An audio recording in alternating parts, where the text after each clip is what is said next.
Hi guys, Kirri here from KirriWhiteCoaching.com. So many of us struggle with our food. We deal with cravings and overeating. Many of us hate our bodies and are embarrassed by what we look like. And besides feeling bad about our bodies, poor diet is literally killing us. Don't take my word for it. You can watch any of the recent documentaries on the food industry to see how sick it's making us. I honestly think that food is one of the most difficult relationships to tackle because we can't just cut it out like alcohol or drugs. We need food, right? We will always have a relationship with food. Our bodies need it to survive. So we deal with the emotions. We deal with the cravings that come up again and again.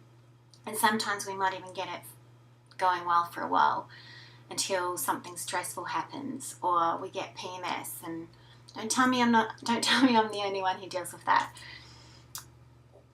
We might even begin to start eating healthier and feel better, but we never quite manage to solidify the new habits required to make the change permanent. So how do we solve this? I think making new choices with food and behaving differently is just part of the equation. We also need to think and feel differently and develop a new relationship with food, a positive one. We need to change our thinking and effectively rewire our brains.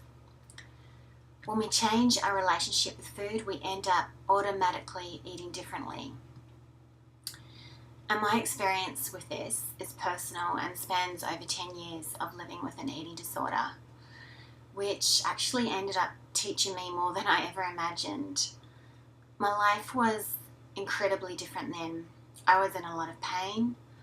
I was stuck in that place that tells you that you're not good enough, that everyone else is doing a better job, that you'll never measure up, and that you'll never be perfect, whatever perfect is.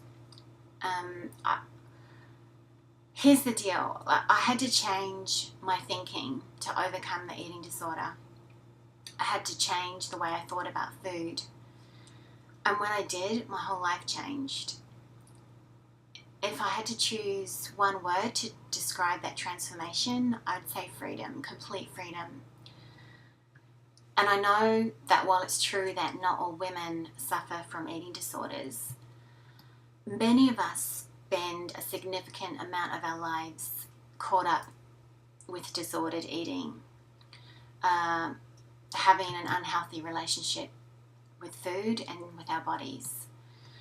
Think about it. How many of us try to restrict or control our food intake from a place of fear or worry? How many of us turn to food for comfort when we're stressed or unhappy or even when we're bored? How many of us spend more time focusing on the one part of our bodies that we secretly dislike, overlooking all of the other parts of our bodies that we're actually happy with? How many of us understand on an intellectual level that the current beauty ideals perpetuated by the media are a load of BS, and yet we still feel inadequate? We still look at them and find ourselves wishing that we were a little bit thinner, a little bit fitter, a little bit stronger. I know a lot of us feel this way. So I now find myself grateful for what 10 years or more of eating disorders have taught me, because they led me to a place where for the first time in my life I finally understand what it feels like to be truly nourished. And through all of this, my most pivotal learning, and one that I believe is still widely misunderstood, is that true nourishment resides in the wisdom of the mind, the spirit and the emotions, as well as the body. It's not just in the body. It's not just about our food. Our thoughts and feelings have a chemical effect on our bodies.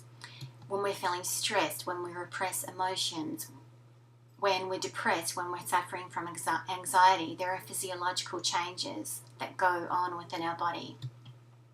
Even when we're not living up to our full potential, when there's things that we really want to do but we never get around to do it, that has a profound effect on our well-being.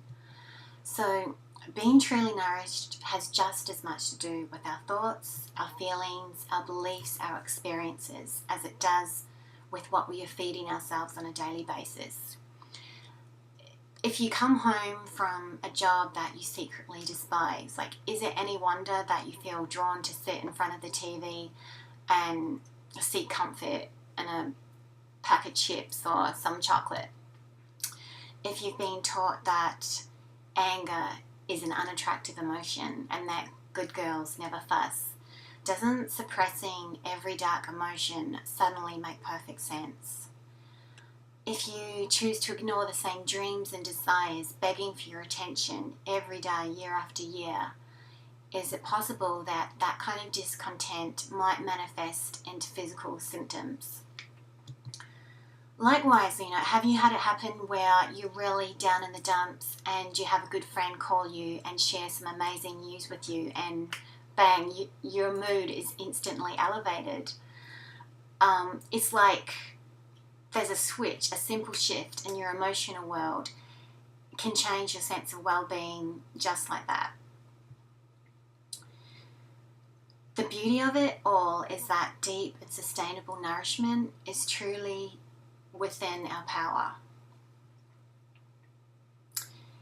Yeah, we need to take care of our bodies with the right foods and strategies, but we also need to observe our unkind thoughts towards ourselves and others.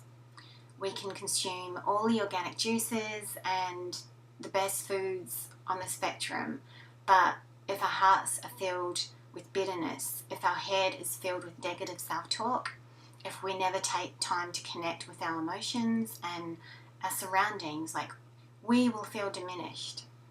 Our lives will feel small and we won't feel as good as we can.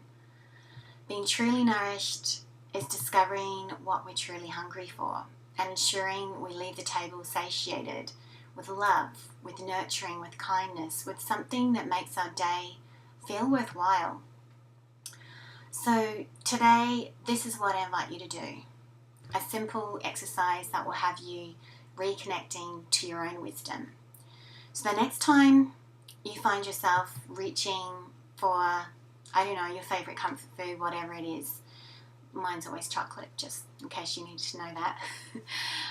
The next time you find yourself reaching for food, for comfort, to numb yourself, to avoid experiencing a feeling that you just don't want to feel, I invite you to sit with that for a bit.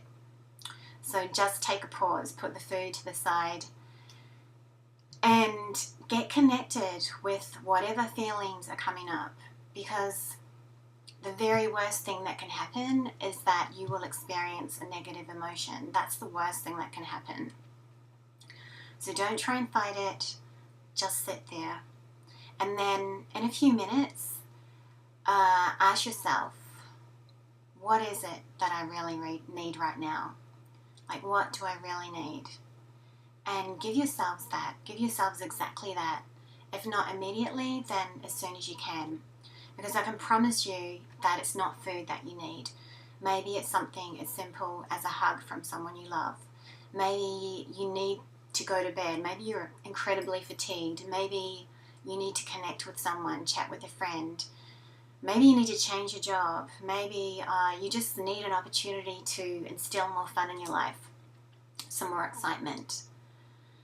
So that's it for today, guys. Just a simple touching base and getting connected with your own inner wisdom. I hope you found that helpful. And I do have a program. You can learn more about it down there. My program Nourished is currently open. We begin May the 5th. And obviously, I'd love for you to join us. Okay, otherwise, thanks for just listening in today and have a wonderful time. Bye.